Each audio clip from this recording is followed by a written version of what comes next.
What's up, Lions fans? Welcome back to the channel. This one's going to dive back into our state of the Lions, this time post-draft. We'll review that roster in detail. We'll highlight both the strengths and the weaknesses, and we'll look ahead to the 2025 season. Can this team finally get over the hump and get to that elusive first Super Bowl? Let's go.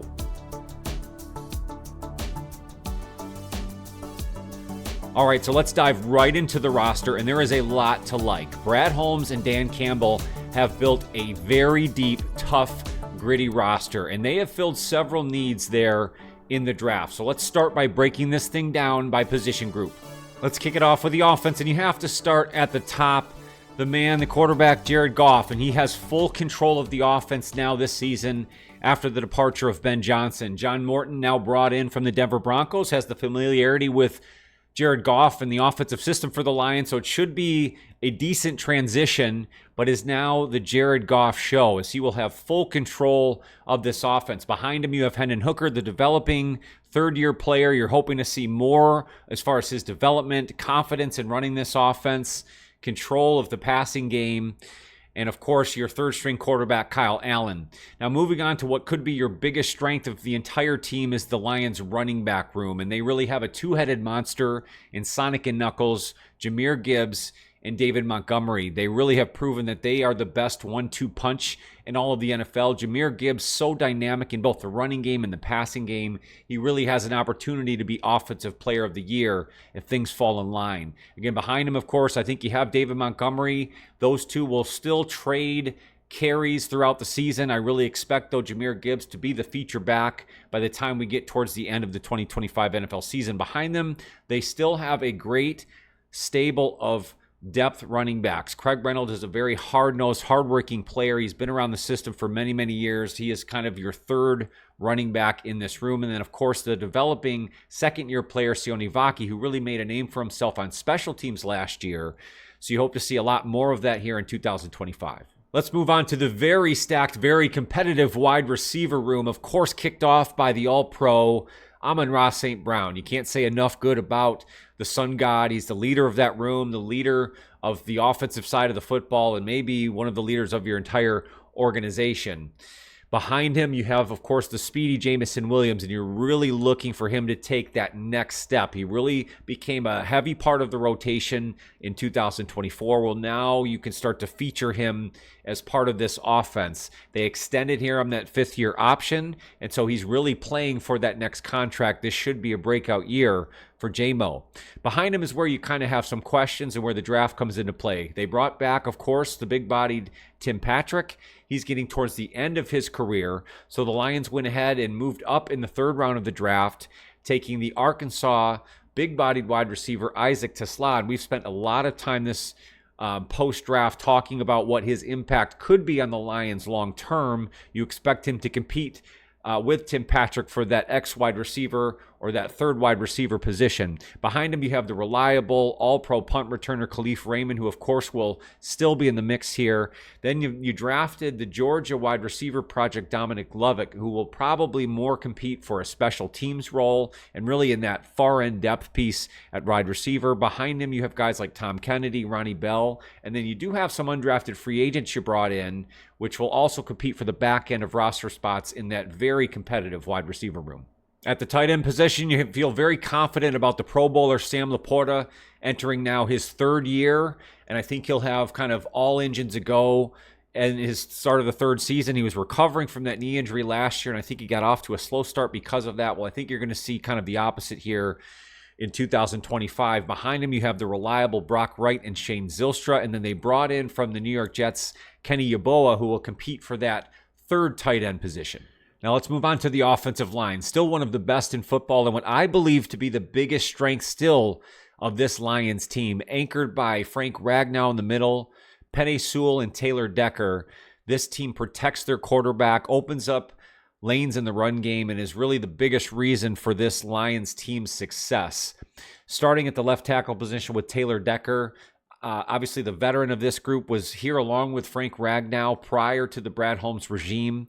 And then, of course, Penei Sewell, who back in 2021 was Brad Holmes' first draft pick and has really set the tone for this organization ever since.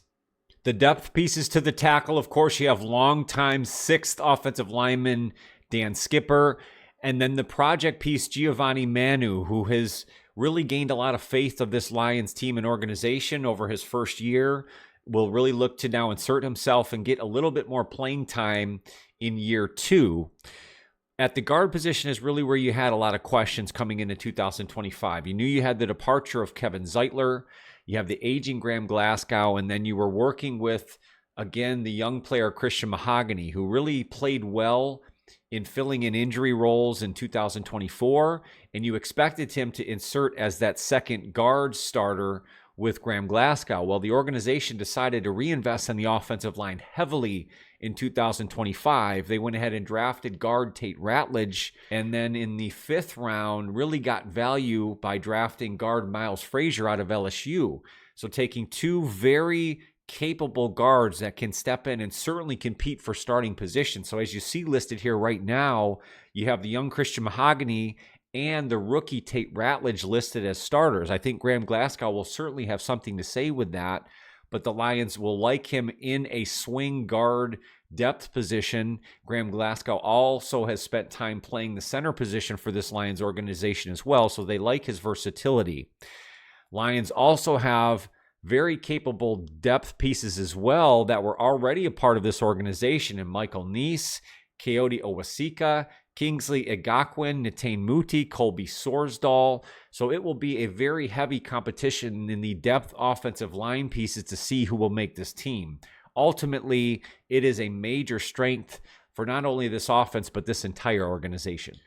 Let's shift focus over to the defense. And again, we have to start at the top. The motor of this Detroit Lions team, Aiden Hutchinson, of course, recovering from the major injury last year. Everything appears to be in line for a full recovery. His rehab is intensified, and everything appears in line for him to hit the ground running in the preseason. For the Lions to take the next step and get to that elusive Super Bowl, Aiden Hutchinson has to remain healthy and play at the top of his game, potentially competing for a Defensive Player of the Year. Behind Aiden Hutchinson in the edge room is where you still have the questions, and the ultimate question still remains: did Brad Holmes do enough to address the edge opposite Aiden Hutchinson? Well, I think I'm going to show you here that they did address what they needed to defensively, but in other ways. Ultimately, let's take a look at the roster. At the edge position opposite Aiden Hutchinson right now, they have listed Josh Pascal. Behind him, Marcus Davenport, who we know the Lions brought back on the very team-friendly deal.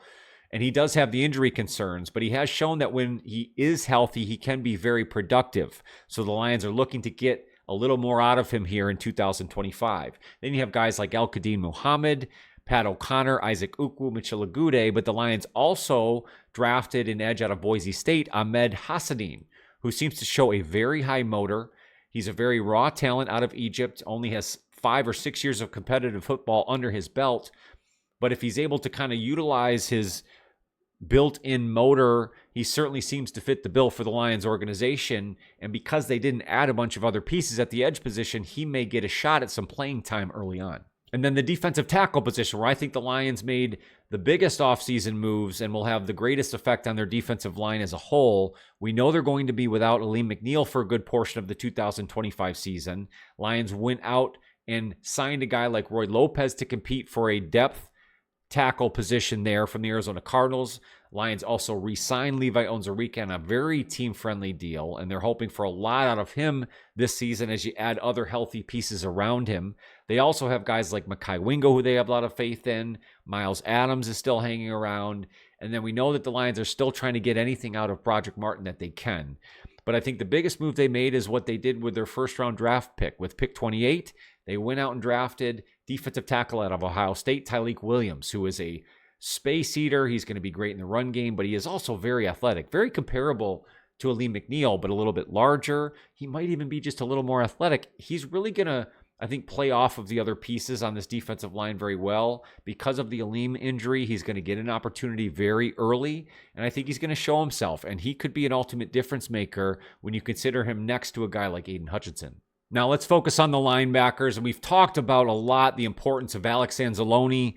Was shining importance when he went out last season and the defense really fell off. He comes back and you started to see the linebacking crew, the back end play so much better. He's kind of the quarterback of the defense, so he really leads the charge there. Next to him, of course, you have Jack Campbell entering his third year. I think he's really starting to show himself now as one of the more premier linebackers in the NFL, and I think he takes the next step in 2025. I think that's kind of a sleeper on the Lions defense, so definitely be on the lookout for Jack Campbell. Then we know Derek Barnes, who the Lions again re-signed. I think they got him on a good deal considering he has not been healthy. He went out early last season and didn't come back in that 2024 season, but the Lions really like him. They can use him in a lot of different ways.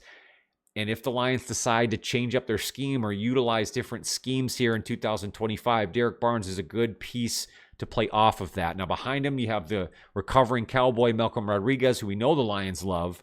So he will certainly work himself back into the mix. They went out and signed a guy like Grant Stewart to, again, compete in that linebacker room. You have Ezekiel Turner, Anthony Pittman, Trevor Nowaski, Deron Gilbert. Nowaski especially showed himself at the end of last year with all of the injuries. He got some quality time and made some plays. So he will also compete for a depth spot there at linebacker. Again, another position where you have a lot of guys that will breed a lot of good competition for that room. And one of the more important moves of this offseason in total for this Lions team was when they went out and signed DJ Reed. Because of the departure of Carlton Davis, it really left a hole at their number one cornerback position. And as much as you wanted Terrion Arnold to insert himself in that role, it was going to be important the Lions bring in a veteran, somebody who has experience to continue to build along with Terrion Arnold and continue to foster that cornerback room for the Lions. So I think DJ Reed was a perfect replacement. He was possibly the best cornerback on the free agent market. And when the Lions went out and got him, so they really didn't have to address that in the draft. So going into this season, you'll have DJ Reed as your cornerback one and Terrion Arnold on the other side.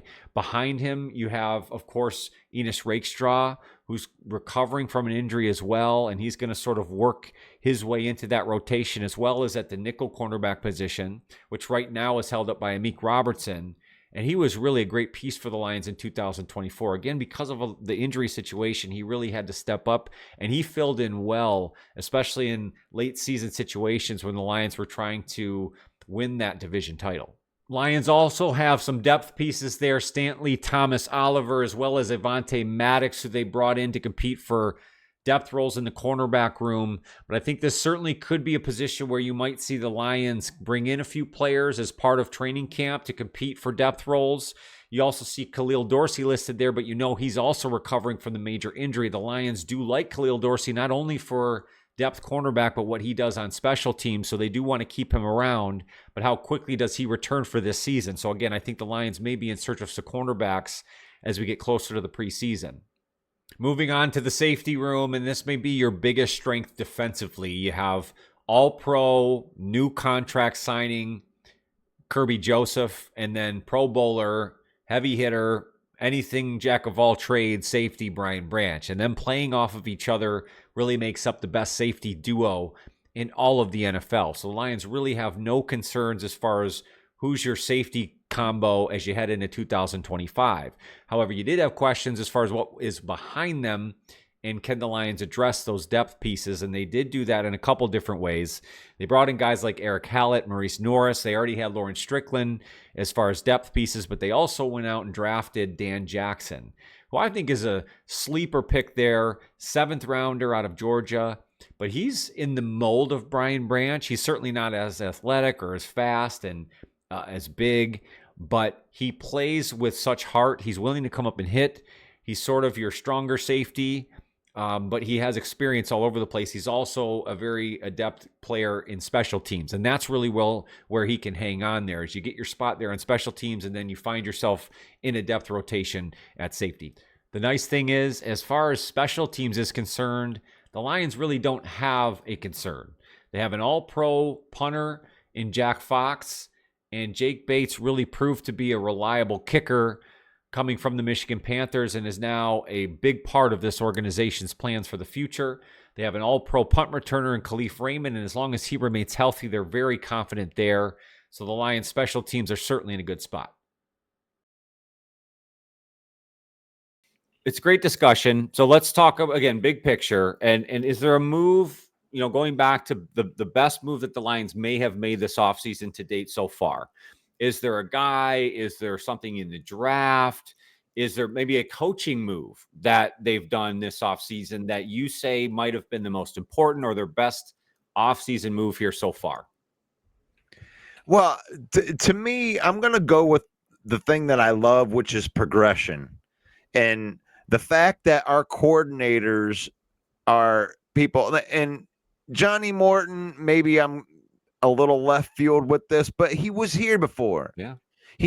He helped install the original offense. So just the fact that they had somebody to progress that knows what's going on to stick in there. And then Calvin Shepard, that's homegrown, baby. Yeah. That's exactly what they're doing with the ownership group. They don't want to just develop players. They want to develop coaches too and build the culture. I think both of these guys are going to step right in. I mean, what a dream that must be for a defensive coordinator to come in. Oh no, that sucks. I'm going to have to like coach Aiden Hutchinson and Brian Branch and the best safety duo.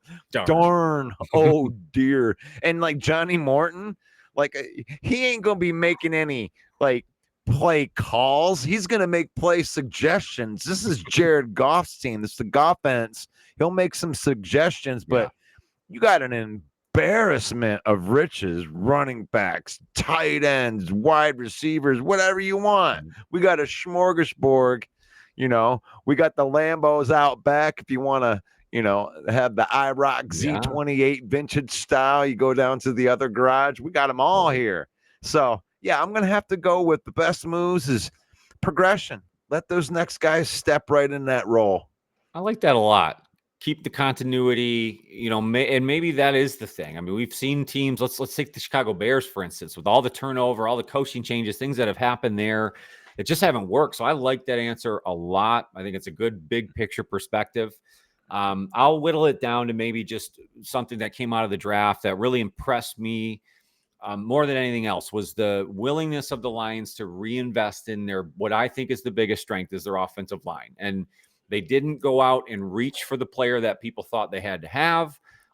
They got the players that make sense to them and fit their scheme. Ultimately, the bread and butter we talked about, I told you the running backs is their strongest position group. Well, for that to be the case, they have to have that solid offensive line in front of them. So for the Lions to reinvest in the offensive line, to take Tate Ratledge, Miles Frazier, to invest in Mahogany and everything they've done there, to me is just the best move they could have made. So in my opinion, that's their best offseason move. The Detroit Lions truly have one of the deepest rosters in all of the NFL. There are only a few positions on this roster up for grabs. I've identified a couple positions where the Lions still have guys competing for roster spots. The biggest position battle, though, I believe will be at the guard position. Trying to determine who will take that Kevin Zeitler spot. Does Graham Glasgow ultimately hang on there? Is Christian Mahogany slated at that other guard position because of the experience? Or did they draft those two guards here to come in and be your early full-time starters? It should be a very interesting training camp to see who steps up into that role. There's also the question of the other edge position. Is it ultimately Marcus Davenport's to lose? Is Josh Pascal insert himself there with the Lions' faith behind him? Or is there anything about the Ahmed Hassanin pick that says that he might be able to work himself into the rotation? That might be the other position to take a look at as the Lions get closer and closer to training camp. The Lions, of course, are playing in that Hall of Fame game against the Los Angeles Chargers on July 31st. They canceled their mandatory minicamp that was originally scheduled June 10th through the 12th. We're still waiting on a rescheduled date as we get closer to the start of preseason. The rookie minicamp is scheduled to begin on May 9th through the 11th. OTAs are also slated to run from May 28th through the 30th and June 3rd through the 5th. But we will get an early look at the Lions this year because of that Hall of Fame game. Should be an interesting start to the 2025 season. Thank you guys so much for coming along for another video. If you dig the vibe here at Johnny Gas Sports, make sure to hit that like button. It is the best free way to help out the channel. I would also love it if you consider subscribing. We've now gotten over 3,000. Thanks to you guys. We're on the road to 3,500, and I think we can get there. I appreciate all your love and support. Hit that notify bell so you make sure you don't miss any future videos. I do have a membership option available. That's where I do live game play-by-plays, highlights, reactions, a ton of other fun stuff. But if you are into any of my other content, you can find me at any of the socials at Johnny Gaz Sports. More than anything else, though, take care of yourself and that mental health. That's more important than anything. And I want to make sure you can come back and see me on future videos. Again, thank you for your time. Have a great week or weekend ahead. Go Lions.